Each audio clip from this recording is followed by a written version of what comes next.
Bonjour, je suis très heureuse de vous retrouver aujourd'hui dans une nouvelle vidéo. On est dimanche et on se retrouve dans ma cuisine. Je vais vous proposer une recette typique de chez moi qui est le beignet haricot. Malheureusement, je n'ai pas de bouillie, mais on va faire avec. Donc, aujourd'hui, je vais vous faire les beignets et le haricot. C'est une recette typiquement camerounaise. Celle que je vais vous proposer aujourd'hui, c'est typiquement camerounais. Ces beignets haricots bouillis là, ce sont généralement les mamans qui vendent ça dans les tourneaux d'os, comme ça qu'on appelle, dans les petites cantines de la route. Et c'est généralement cuisiné très tôt le matin.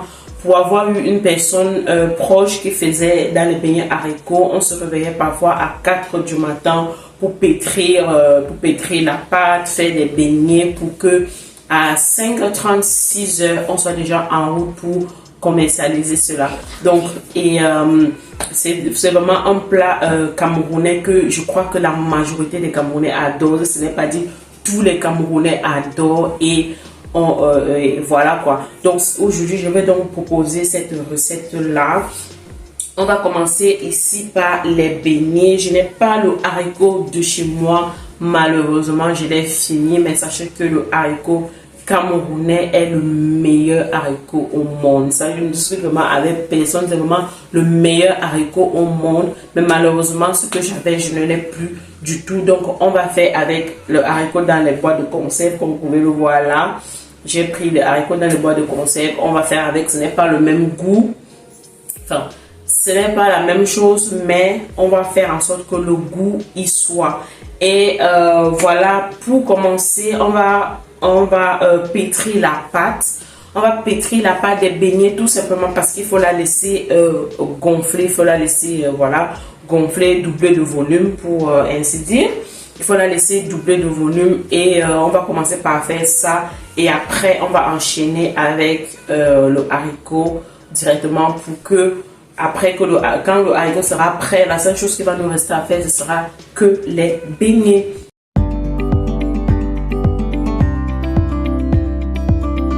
Dans cette vidéo, je ne vais pas forcément vous montrer les mesures pour la recette parce que je suis camerounaise en fait.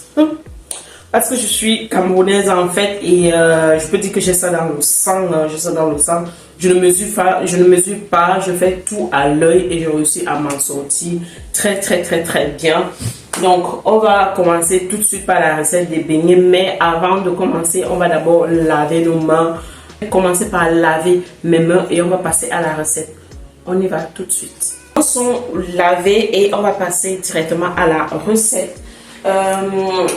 Donc pour la recette, les ingrédients, on aura besoin de la levure boulangère fraîche.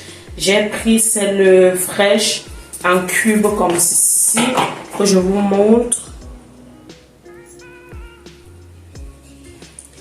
J'ai pris celle-ci comme ça, j'en ai pris deux parce j'en aurai pour 1 kg de farine. Je vais en faire beaucoup pour congeler par la suite. Donc j'ai donc besoin d'une levure boulangère. J'aurai besoin d'une assiette dans laquelle je vais pétrir ma pâte. J'aurai besoin d'1 kg de farine, du sel et du sucre. Et petite nouveauté, je vais tester quelque chose parce que ça c'est ce qu'on ne met pas chez nous. Les ingrédients que je vous ai montrés là, c'est-à-dire farine, sucre et sel, levure, c'est tout ce qu'on met dans le beignet. Mais vu que c'est pas fait pour commercialiser, on va les manger à la maison. Je me suis dit que je vais ajouter une petite touche personnelle, à savoir ajouter des sachets de sucre vanillé. Je n'ai pas de vanille. Sinon, je l'aurais mis, ça aurait peut-être relevé un peu de goût, ça aurait changé de goût. Mais voilà, je vais rajouter ça. Je me suis dit que je vais rajouter ça. Je sais que ce sera pas pareil, mais on va essayer. Qui ne tente rien à rien.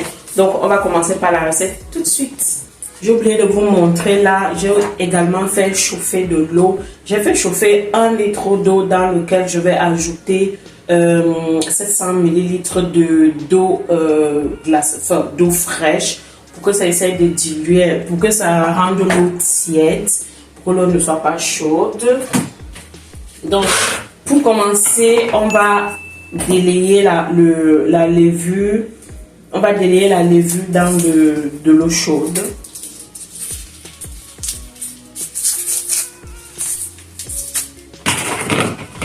Elle était au congélateur, donc elle est congelée.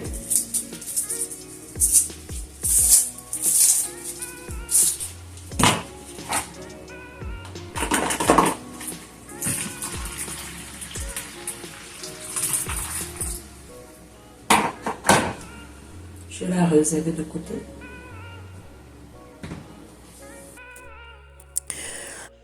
Alors, je vous reprends en audio parce que j'avais un film qui passait en fond sonore et j'ai dû couper les audios. Bref, je ne parlais même pas. Donc, dans mon saladier, j'ai ajouté mes 1 kg de farine et là, je mets 2 cuillères à café de sel. C'est ce que je mets là maintenant. Donc, bref, je mets des ingrédients secs, quoi. Et j'ai pris donc ma boîte dans laquelle il y avait le yaourt là et j'ai mis ça 1 fois et demi de mesure de sucre. Si vous voulez plus sucré, vous pouvez en mettre.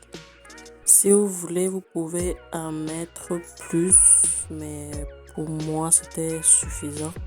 Je l'ai mis comme ça 1 et demi, comme je vous disais, mais vous pouvez en mettre 2 tranquillement, ça va. Et j'ai mélangé donc tout ça. Et je crois que par la suite, j'ai mis les sachets de vanille. Je vous assure que je n'ai vraiment... En fait, j'ai oublié que j'avais mis la vanille à l'intérieur. Donc, je n'ai vraiment pas pensé à sentir le goût, mais ce n'était pas du tout différent. Donc là, je suis donc passée à de l'eau tiède. J'avais déjà rajouté l'eau froide à l'intérieur. Donc je commence à mettre, c'est vraiment à mettre petit à petit.